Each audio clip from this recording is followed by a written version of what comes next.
Hello, in this video I'm gonna show you how to use console commands in Diablo Immortal. So in order to do this, we'll need to open our settings. From here, click on a gear icon, go for the chat, scroll down a bit.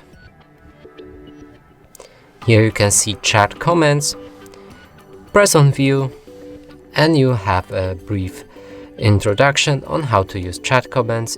In any chat channel, enter /TTS followed by any of the following comments to adjust your text-to-speech settings, or you can get a chat command list, which is help, friends, world, and etc. Every comment is visible right here. And that's it for this video. Hope you like it. Please consider subscribing to our channel, leave a like and a comment below.